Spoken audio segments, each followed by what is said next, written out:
Hello there. Welcome to lecture number 19 for our CIS 41B class. This is recorded on May 1st, May Day 2025, and it's demonstrating XP Cyber Lab number 9, which is called Firewall Update. Specifically, it is called Firewall Update Tables for Two, and it's in the challenge environment entitled Pretty Safe Electronics. This is a new challenge environment for us. A lot of the interface is still exactly the same. It all kind of works the same, but we're dealing with new IP addresses and a little more complicated setup. The assignment itself is due on Monday, May 12th, 2 Mondays from now. As usual, I record it about a week and a half before it's due. And I've set up the assignment phase to begin on this Saturday, May 5th, and it runs through May 12th when the assignment is due. So before we get into the assignment, though, I wanted to talk about network maps. And I wanted to give some general feedback on network maps because I've looked at everyone's maps a few times, and although this is not a networking class, I do want your network maps to look and make sense so that if you choose to share this cybersecurity plan of your healthcare clinic to anyone, that it makes sense for the most part. And I think the network maps that these labs provide are great examples. They keep it simple and straightforward, and that's what I want you to do on your healthcare clinics. I know some of you have a lot of devices going on, and you kind of have some subnets that are put together, and there's some issues with how gateways are handled. And I'll try my best to provide some individual feedback, but this right now is general feedback for all of you. And if I was you, I would do a screen capture of this network map and use it as a model as you make changes and update your own network map. So just some general information about this network map. You'll see there that we have the screened subnet where our prod Joomla server is. And so screen subnet is another way of calling it a DMZ. You may know already that DMZ comes from demilitarized zone. So like many technologies, when they were first implemented, they went through being used in the military realm. So that's kind of where that comes from. Now we can call it a screen subnet. I think DMZ is still very widely used. And if you'll notice, we also have a user space subnet. That's where our security desk and our workstations sit. And then we have a production subnet where the AD server or the domain controller is sitting with our file share as well as a database server.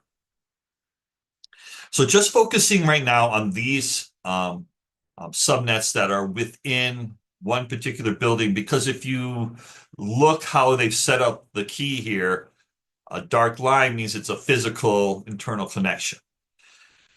So one of the things I really want to point out to you is that every computer sitting on a subnet has a gateway, right? So when the computer is looking to talk to another computer, it looks at the network address. So for this particular subnet where our production Joomla lies, our screen subnet, it's 172.16.10, 0/24. So that is our Class C set up subnet. So in a class C, you've got 256 starting at 0 to 255. But really, you only have 253 because one on your subnet has to be a gateway. 255 is kind of open to everyone on a subnet, kind of a mass broadcast, so you don't want to use that. And then you actually probably shouldn't be using .0 because that can cause clashes. So my point here is that every subnet has to have a gateway. In this particular subnet, 172.16.10.250 is the gateway. And the gateway is where the computer goes if it can't find the address within its own subnet. When it gets to the gateway, then the router will then route the traffic to the appropriate IP address. So with this network map, the firewall is acting as a router. So let me say that again. The firewall is acting like a router. Now, this doesn't always have to happen. And maybe in more simpler networks, you have a router, and then the router connects to the firewall. And the firewall then connects to the internet. In a lot of more modern offices now, the next gen firewalls also act as routers.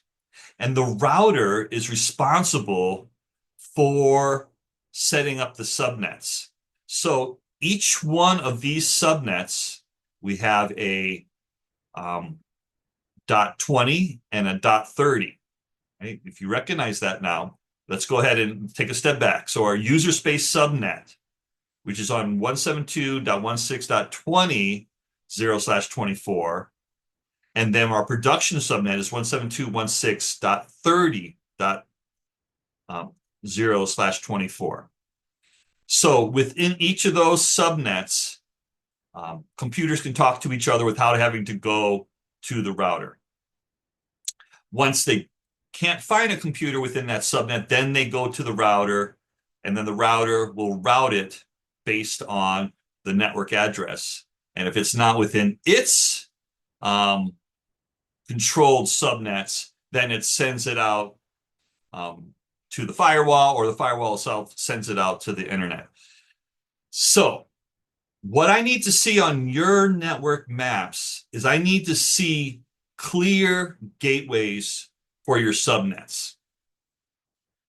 Let me say that again. I want to see clear gateways for your subnets.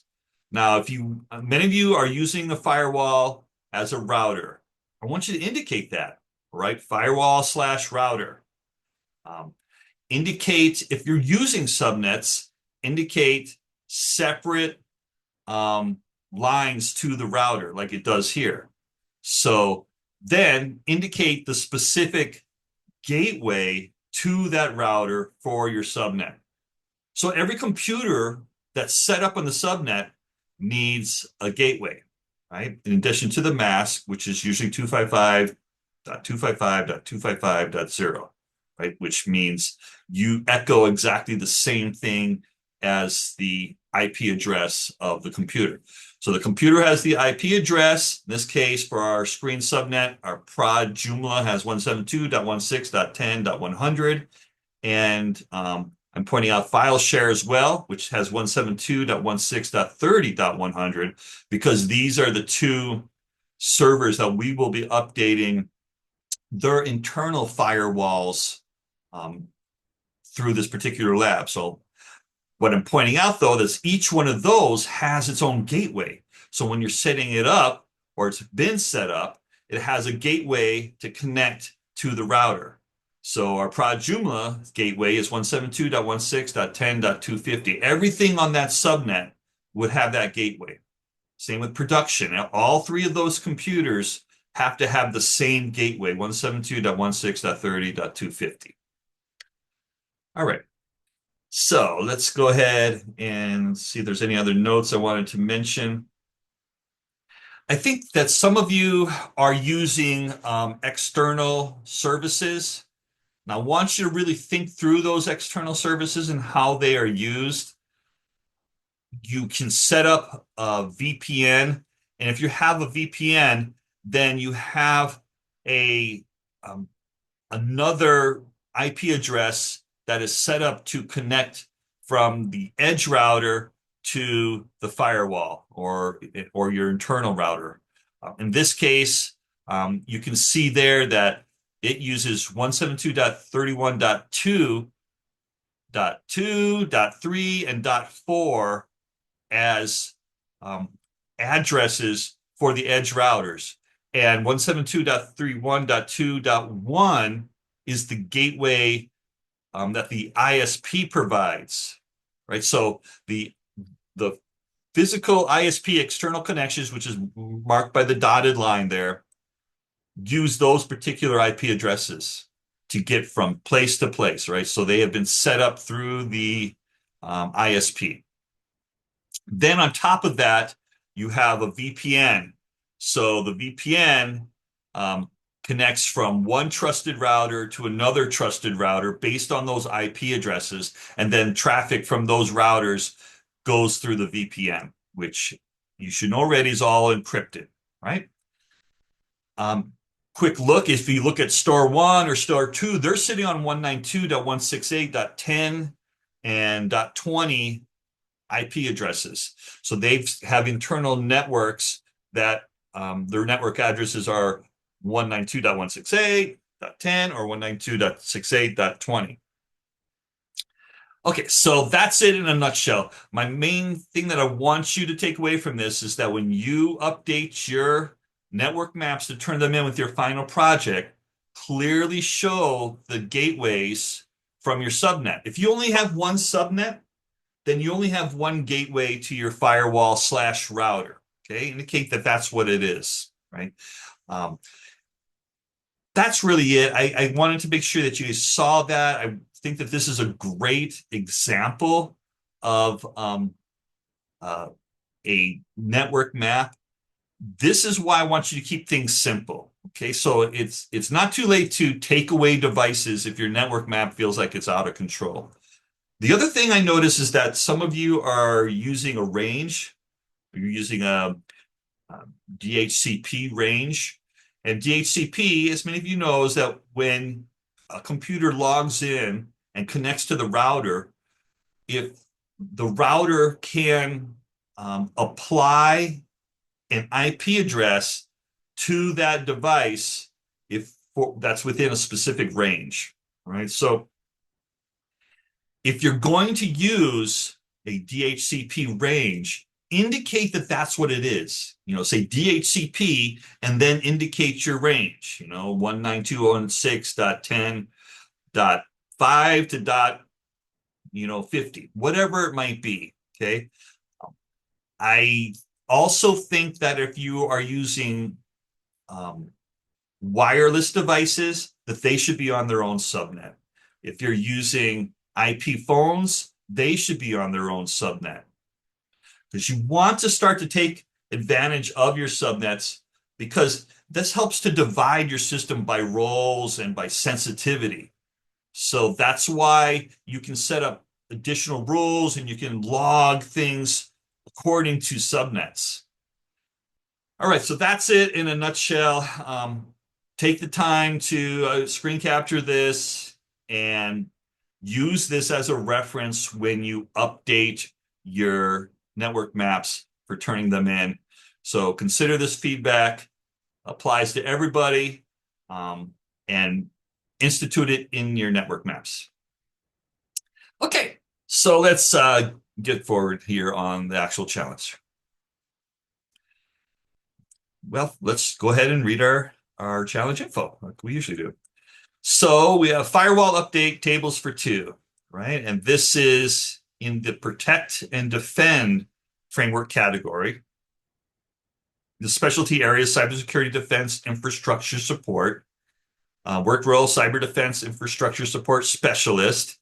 And our NIST task is perform system administration on specialized cyber defense applications and systems. In general, or we are talking about installation, configuration, maintenance, backup, and restoration on, and for us, it's involving firewalls. The scenario is the way firewalls in Linux are implemented is changing. We need to make sure our Linux boxes are keeping up with those changes so that we don't have any problems for ourselves in the future. All right, so we do have some logins here. They're as usual. And if you haven't noticed, we do have a firewall interface that we can log into, but that is not necessary for this challenge. And you'll see as we get into it. Okay, so here we go. Ashley Steele says, so I was reading up on different firewall implementations and found that IP tables has actually been replaced by NFT tables. And our boss here says replaced. Our systems are at risk. And she says, not quite. Our current IP table rule sets on our machines will continue doing their jobs just fine. However, it is recommended to migrate IP table rules to NF tables to configure all new firewalls with NF tables instead. So our task here is to identify the current IP table rule sets on our machines and migrate them to the new firewall called NF tables. All right, so is it difficult? Newer Linux distributions will come with NF tables by default. It does have its advantages. So I would recommend switching over. In fact, I would entirely remove IP tables. There's a clue there for what we need to do. Fortunately, NF tables uses many of the same concepts as IP tables. Switching is very doable. Our boss says, all right then, transition file share and prob Joomla to NF tables and uninstall IP tables from each machine at player one. That's us. I want you to handle this as soon as you can. And yikes, be careful, player one. Yes, we don't want to mess up anything. At player one, you can find the respective IP table rules backup in the home folders of the machines. You should use the default package managers on each machine to install NF tables, just to keep things clean. Make sure your NF tables rules function the same as the IP tables rules, and make sure you enable the NF tables service so it persists across reboots. Okay, so we need to enable it so it will persist across reboots. Another important clue here is use the default package manager to install it. Okay, lastly here, actually, since we're doing firewall updates anyways, please allow port 443 on prod Joomla. The backup has it disabled, but we'll need it to allow it for coming days, so just allow it now. All right, and here are our checks. Prod Joomla IP tables uninstalled, prod Joomla NF table service enabled, prod Joomla filtering traffic correctly, and we do exactly the same thing for the file share server. Okay, so let's just dive in there, right? The first thing we want to do is we want to update the prod Joomla server. So go ahead and open that up. Click in there, our command. Layer one, password 123 as usual. All right, so as I like to do when I get in there to my home directory, I want to list what's in there. And ls lists it, and we see the file that our boss, our supervisor, Ashley, I believe her name was, recommended us to open. So let's open that. And I like to use nano. And if you type the first few letters and hit tab, if there's no conflict with other files in there, it should bring it up. And then we go ahead and open it. And so it is showing us that it has port 22 and port 80 accepted. So you'll want to write this down, take a snippet, screen capture, whatever you want to do. You want to remember that these ports need to be opened using NF tables because we're going to remove IP tables. Now, in the real world, someone hasn't actually probably saved that for you, and you want to maybe double check it. So let's go ahead and do that. Control X, exits out right away. It's clear. Get back, our prompt back to the top.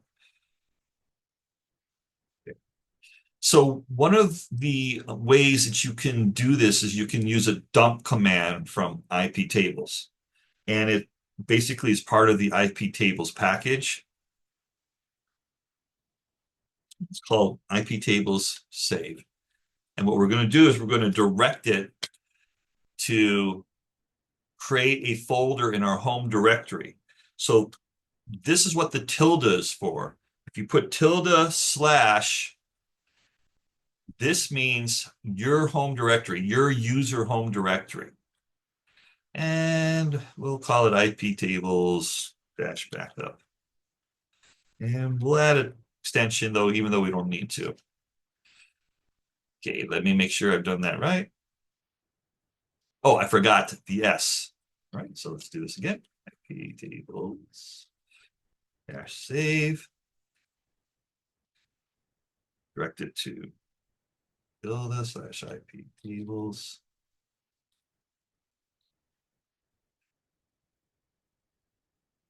All right, no error. So now we'll list our directory and we see our file there. And why don't we just go ahead and take a look at it? And pretty much says exactly the same thing that the original file. Okay, I just wanted to show you that you can dump your IP tables and through the package command there. Okay, the next thing we want to do is we want to remove IP tables. So we want to purge it.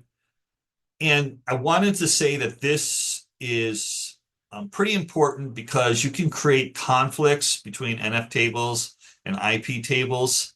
So we're behind a firewall. We're behind a network, even though this is kind of a server that can be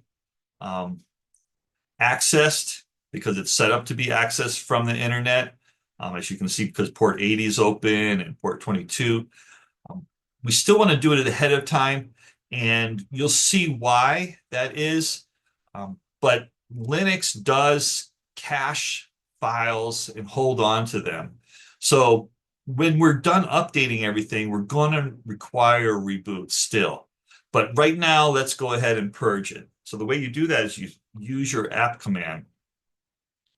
And this is the package manager, right? So apt remove, and we're going to use the purge switch to remove all of the configuration files that are associated with it.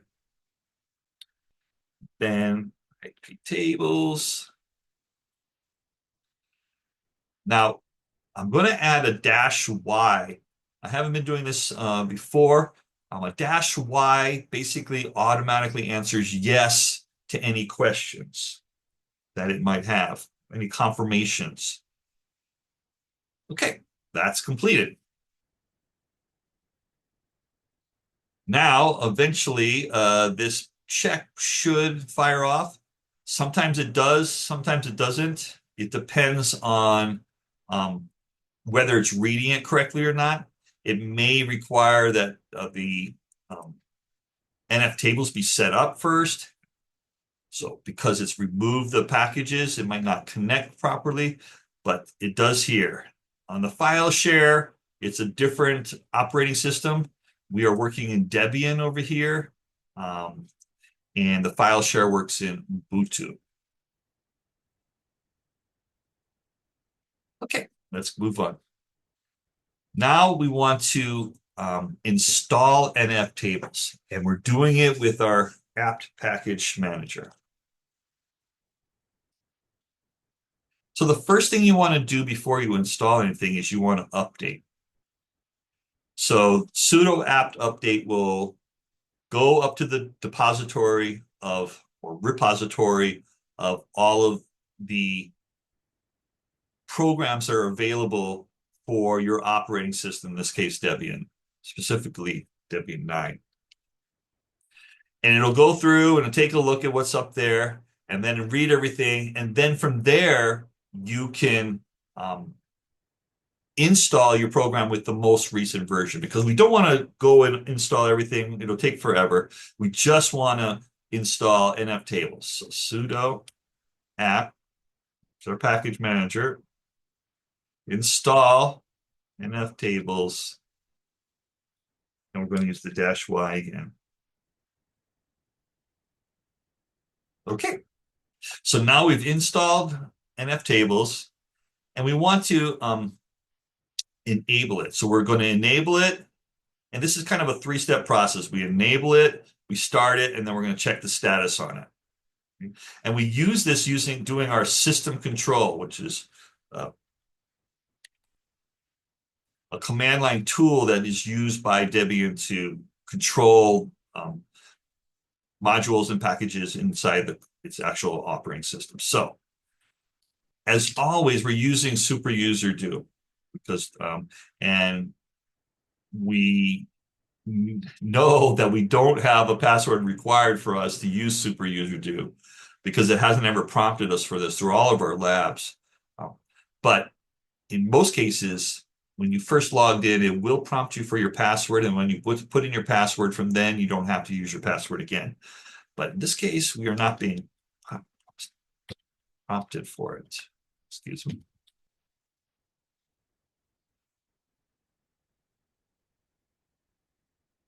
Right, sudo system control, enable, NF tables. Okay, so what you see here is what's called a symlink, right? So a symlink points to where the actual service is. So that way, every time the computer starts, it knows where to start it, right? So every boot from now on, it will start the nftables.service. Okay, now we want to start it manually though because we haven't rebooted our computer. So control start nftables. Okay, no message. That means it took the command and executed it without issue. And now let's take a look at our status. So we're using the same system control.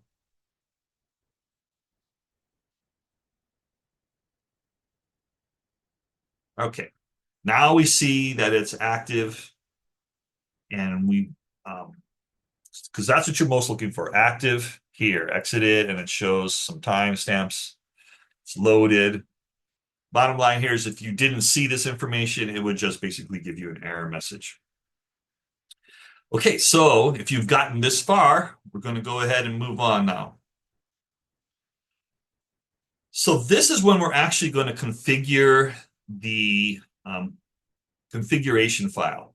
So we've done this a few times now. We've configured the sudo file, which is a temporary file that affects the sudo file. We've configured our configuration file to allow PAM access. So we've done work with configuration files in the past. So this is the configuration file where we're going to set up our rules, our firewall rules for this particular computer.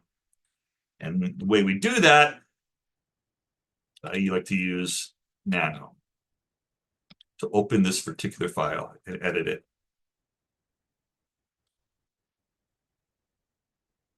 So this is where our file is located, nftables.config or conf, and it's in the etc folder.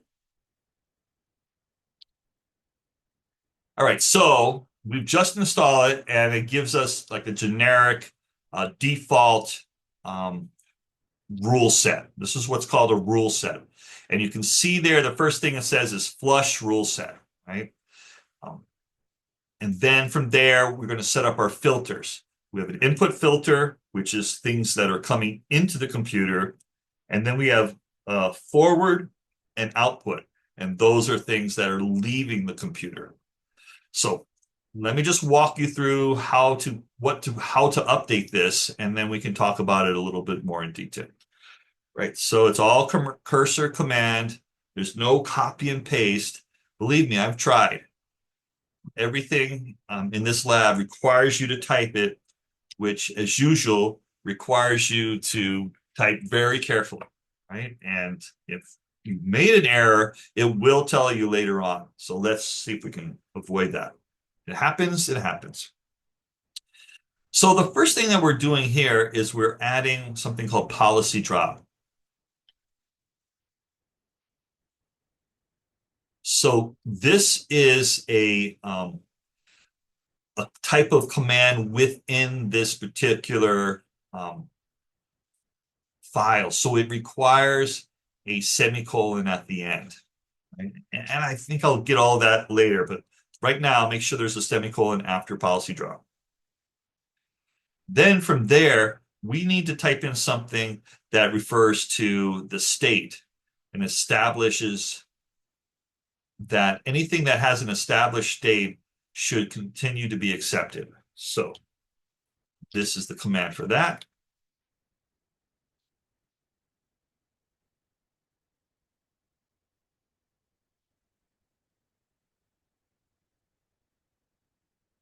But there's no semicolon here, right? Because this is um, it is a command that is within the NF rule set. So it's, if you see there, it says chain input. So that is an input into the NF rule set that it reads. Then we do an IIF LO accept. Again, no semicolon. This refers to local applications within the computer not being blocked within the computer. All right, and then we actually put in the TCPs. So in this case, it's a TCP connection through port 22, which is SSH.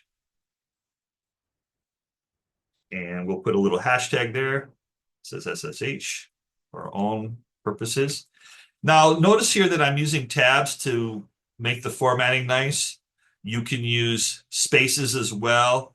Tabs and spaces are parsed out by NF tables. I would note that that is not always the case. If you notice in some of our previous labs, tabs didn't work and broke the configuration file, and you were required to use spaces to make it look correctly. I think formatting is a big part of making sure that if other people get in there and use it, that it's easy to read and clean. So that's why I always encourage formatting, especially if it's been established by the default file, because that's a best practice. So in this case, we can use tabs, and I will be using tabs. TCP, port, and the next one is 80. So both of those were already being accepted by IP tables. So we've added those. So while we're here, let's add the new one, which was HTTPS.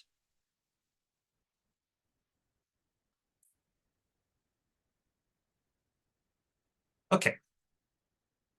Now, this default file has a chain forward section and a chain output section. And we pretty much want to make sure that it accepts outgoing traffic all the time. And by default, it does do that, but best practice is to put it in there. So that's what we're going to do. And like above, we had policy drop. Here, we have policy. What do you think? Accept. And we have a semicolon there. Okay. And we're going to do the same thing with the next one.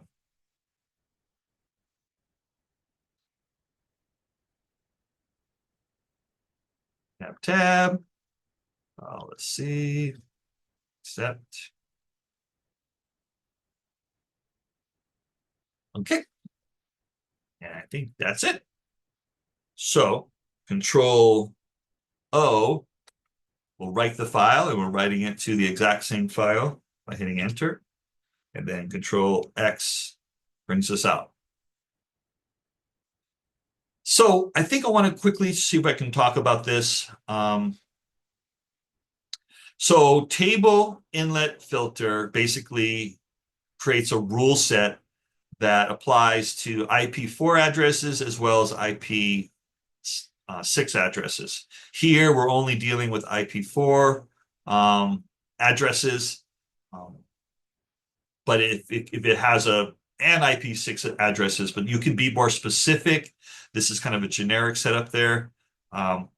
This one, again, the IIF space LO accepts local loopback traffic.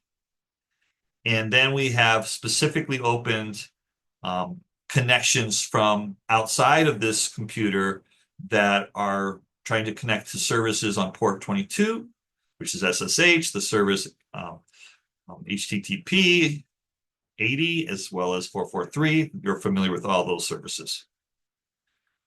Okay, so I think that these semicolons are declarative statements. So that's why they're required, whereas the input is something that it reads and then implements as a rule set. All right, so now what we want to do is we want to go and load this rule set. And the way you do that is using an NFT command. So NFT-F is the command to load the rule set. And where is it at? Exactly where we edited it at.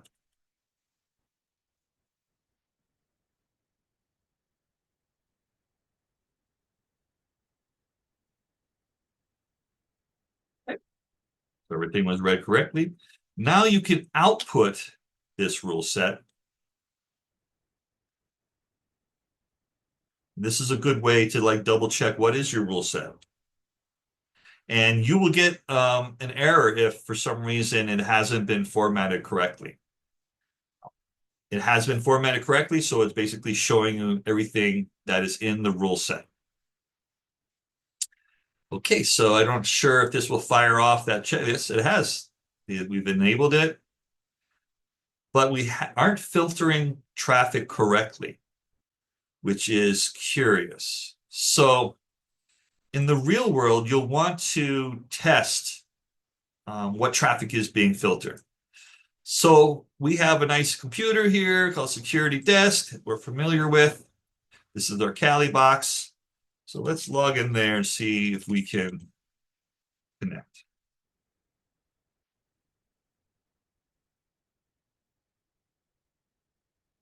Player 1, password 123.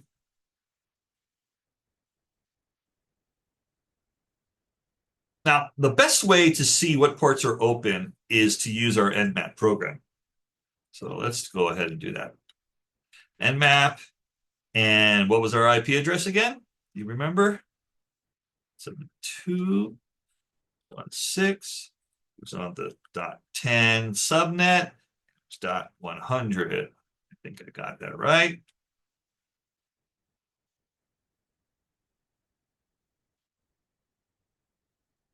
Okay, so we can see here that the port that we added to the NF tables rule set is not being opened.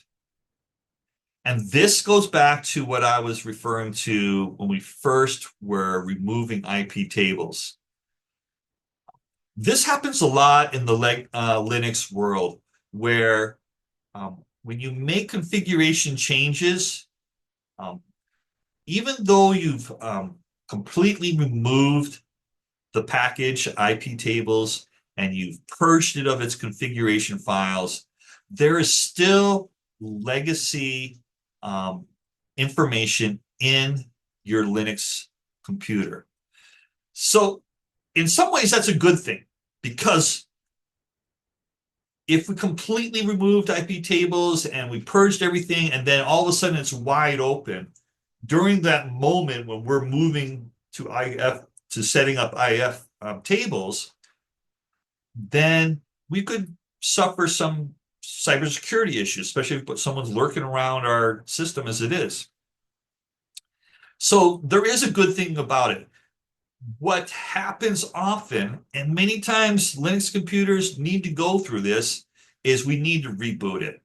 So you can go over here and you can power off and power down, or we can simply type sudo reboot.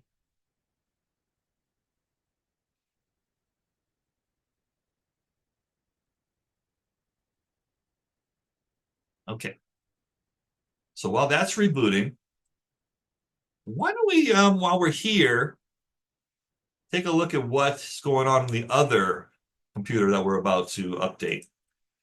And that is, if we look at our network map, file share, and that's on the .30.100. So 172.16.30.100.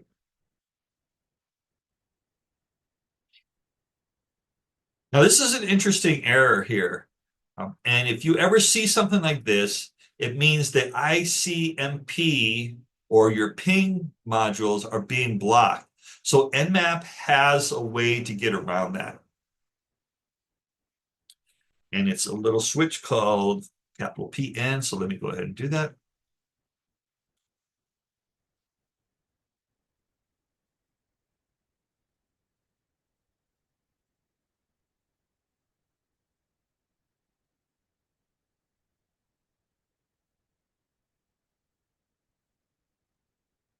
Okay. Now we see that it's has port 22 and port 445 that are open right now. So just for future reference, keep that in mind. And we can see that this computer has fully rebooted. And now we have all three checks. All right, so you should probably have all three checks as well. Let's go ahead and move on to the file share. So we're doing something that's very similar on the file share computer. Though this Ubuntu box has some weird things that go on. Sometimes it's just a matter of dealing with it. Sometimes you have to control alt delete it. For example, when I click in this box and type, it's already like overlapping. If you simply just kind of ignore how the user face is not working correctly, obviously it didn't work. Now things usually will settle down. You can see everything. And if you're still having problems, hit the send control alt delete button up there in the upper right hand corner. But here we are. We are now in our home directory on the file share. And let's go ahead and list it. And there's our FS IP tables. As I showed you earlier, you can use the IP tables -save command to offload. But let's first take a look at what this is. And as usual, I like to use nano and hit tick tab. And we don't have nano, do we? Well, you can use Vi if you want to, but Vi is so clunky. I mean, if you guys have been using Vi, it's hard to get around. The input function gets in the way of the command line function. Once you use it for a while, you get comfortable with it, but I think Nano is the way to go. So let's install Nano. So if you're going to install anything, what's the first thing you should do? We just did it. Update. So we're going to update everything. All right, so it went through, figured out what it needed to update, and then gives us a prompt. So now we're going to install Nano. Okay, let's see now if our command works. And if you remember, we should be able to Scroll right back up through everything.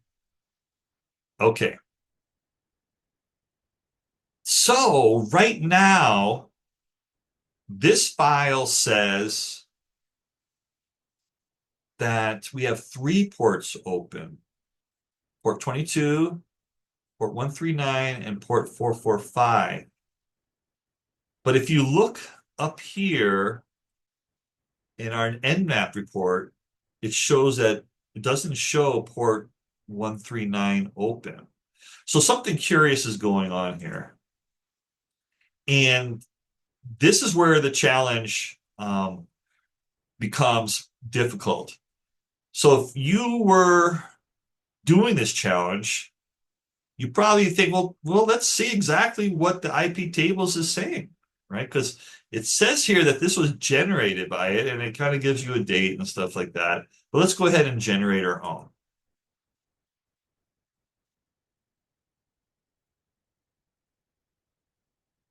Okay, so let's get over to the file share. Let's exit this program, this file, and we'll clear so it's nice and easy to see. Now we're going to run the IP tables -save. Then we're going to direct it to our home directory. So you tilde the slash and give it a name. We'll just call it IP tables -backup. txt. All right, now we list and we see both files there. So let's see what the IP tables backup says. And there you go. So the current configuration file for IP tables is not showing 139. So if we think about what we just went through on the production Joomla server, we had legacy configurations for IP tables. So when we go through this, we're probably going to have issues with port 139 not being accessible until we reboot. So, all right. Just analyzing what's going on with our computer before we make too many changes. Now let's go ahead and remove IP tables. So we use our package manager, app, remove command, purge all the configuration files, IP tables, -y, answer all of the prompts with a yes, and that is done. So now we want to just go ahead and install. So we've already run sudo apt update. So all we need to do now is install our NF table. So sudo apt install NF tables. We'll use the -y switch. All right, and like last time, we're going to enable it, start it, and then check the status of it. So super user using our system control.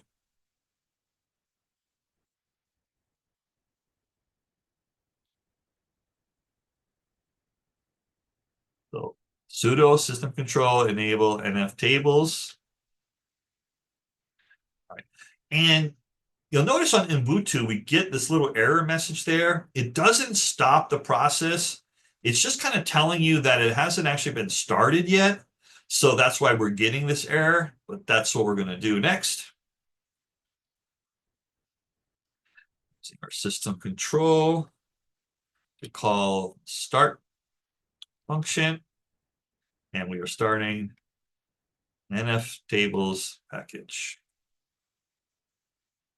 All right, no error message, so that means it accepted it. Now let's check the status.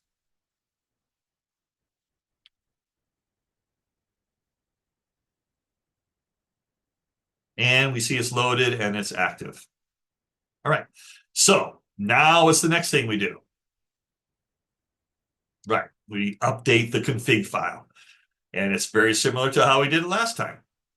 Just get to the right step, make sure we're all on the same page. Didn't skip anything.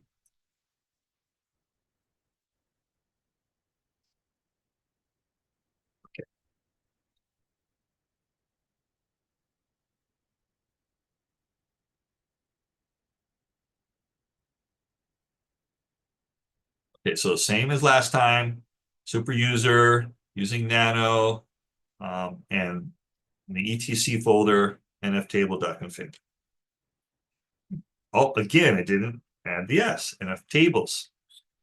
Well, okay. Now this file looks a lot different than the one we edited last time, right? This has got a lot of stuff in it, but it also has stuff that's already there. So if you notice, it's got little comments there to make it more explanatory. So accept any local host traffic is there. Um, and it's already got that command established. Accept traffic originated from us. That's the CT state established related. So keep that accepted. And then it actually has a different way to edit this file. So let's go ahead and use their way. So move the cursor all the way over there. And let's use their approach. So what did we want to open here? Do you remember? Well, according to the file, 122, 139, and 445 are supposed to be open.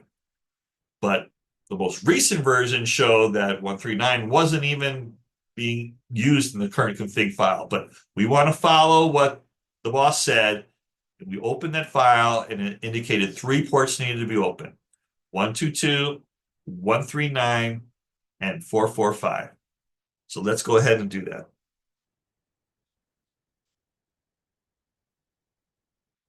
Okay, so what have I not done correctly here? I haven't uncommented this line. So I'm going to go over here and uncomment the line. Okay, now to make this nice and clean, we're going to comment out the IP6 and all of the other connectivity, discover otherwise IP6 connectivity breaks. So we don't need that. It's probably not necessary. We keep trying to keep this bare bones. So I'm going to remove that. Then below that, we have something called counter drop. So this implements a counter for every time the rule set or NF table specifically drops a connection. So if something tried to connect to something that wasn't available and got dropped, it would count it. It's more for debugging or logging certain issues if you're trying to track something down. It's not necessary here. So I'm going to go ahead and comment that out as well. Now, you also need to put in those sections that you had before, the chain forward section, as well as the chain output section. So what I'm going to do right now is I'm not going to make you watch me type all that in. I'm just going to pause the video for a second and get it all set up, and then I'll come right back. Okay, hold on a second. Okay, I'm back. And basically, we're adding chain forward as well as chain output. It's just best practices. And if you can see there, I've actually didn't quite do it all correctly. So let's go ahead and fix that while I'm talking to you. What we're doing is we're making it clear that we are accepting any outbound traffic from this particular computer. So we assume that if something is coming from the computer, it's safe. Whether it's forwarding something or whether it's generating something and outputting it, it's considered safe. It is a default setting. If you didn't set accept, then it would output it. So that's why we're trying to at least make it perfectly clear that that's what's going on. Okay. All right. The only other thing that I would point out here before I exit out of this is that it has priority 0. And priority 0 is a default. So you can make something less than 0 to be a higher priority, or you can make something below 0. Um, so that's how you would set priorities. It gets a little complicated. Um, for us, default 0 is all we really need. Priority 0.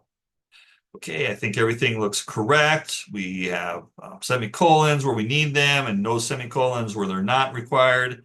So let's see, controls O to write, enter, control X to exit.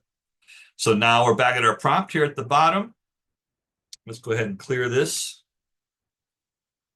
And now we're going to actually update the rule set. So like we did last time, sudo nft-f, then we load the file.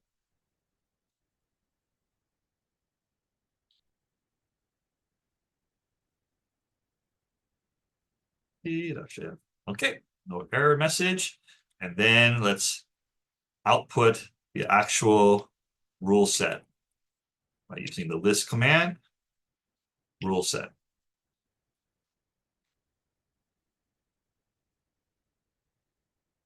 Okay, you'll see there that what the rule set often does in this particular um, lab environment, it's not always the case, but it basically translates the port to the service.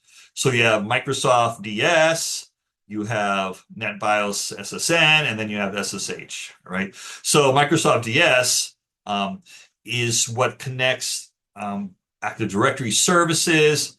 It connects different file shares. So that's why we need to have that particular port open. NetBIOS also participates in file shares.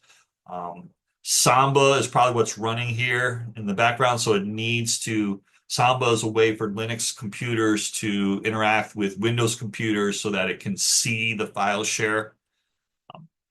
That's the general gist of all of that.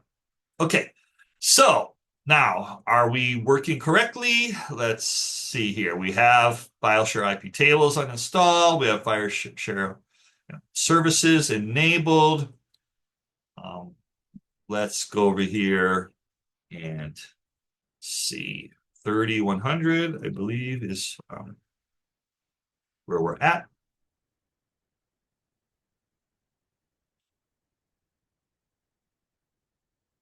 Okay, so we still don't see port 139.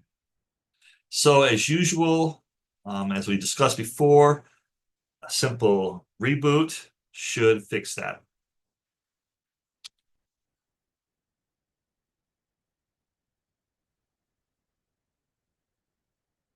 Now, I kind of wanted to show you how to actually look to see what was actually modified. Um, let's just keep it simple. Because that's what's going to happen in the real world is after you change your configuration files, a reboot's going to be the way to go. Now, there are ways that you can flush files. They go beyond the scope of this particular lab, and they get pretty complicated, but a reboot will flush everything for you, and we should see this click off here in a little bit. Why don't we go to our security desk and see if we can run our nmap again. And right away, we get port 139 is open, and it shows you the service NetBIOS. Okay, if we come over here, should see this click off. That would be my assumption. Okay. And then this is where you're going to go put all of your steps in that you've completed. Then use generative AI to talk about how you did this. If you want to put the steps in that you used, I think that would be a good idea.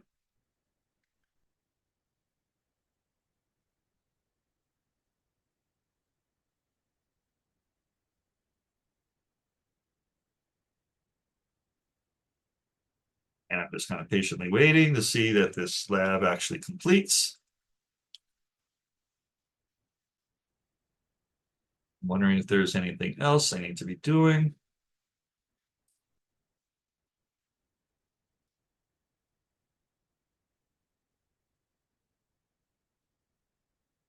Patiently waiting. Going to see this thing complete. We saw that it connect. It's open now. All right. It's just a matter of time. What else could we be doing here? File share, filtering traffic correctly.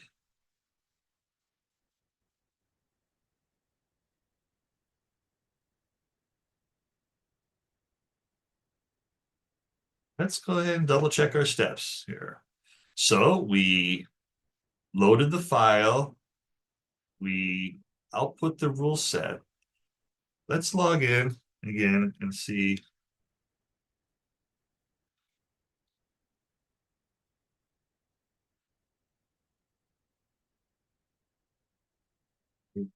And the way we do this, we go and take a look at our rule set. So NFT list rule set. Okay, everything there is correct. All right, we're troubleshooting now. Let's double check that. Let's go ahead and make sure that we are enabled. Everything seems correct. Let me not waste your time double checking this, and let me pause the video and I will come back to you, okay? So hold on.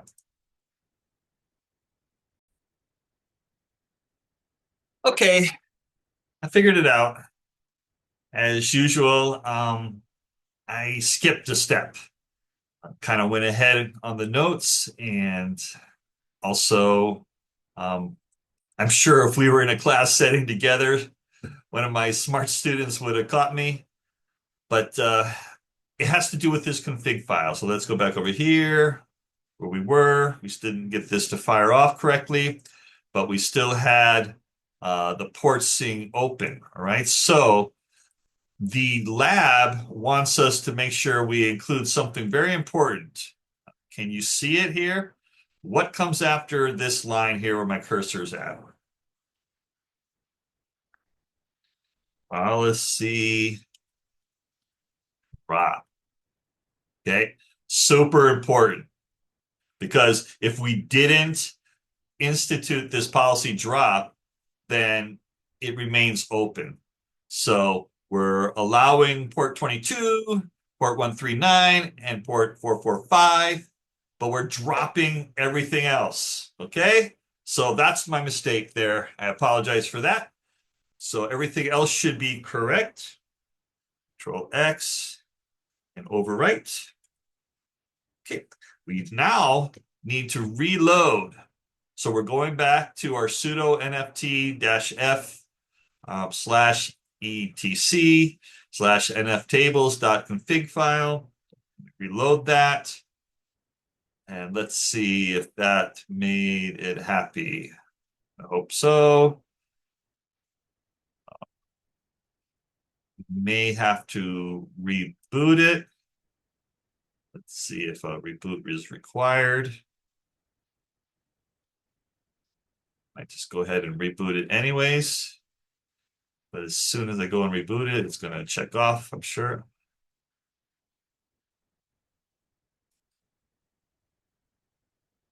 Okay, maybe I will go ahead and reboot then.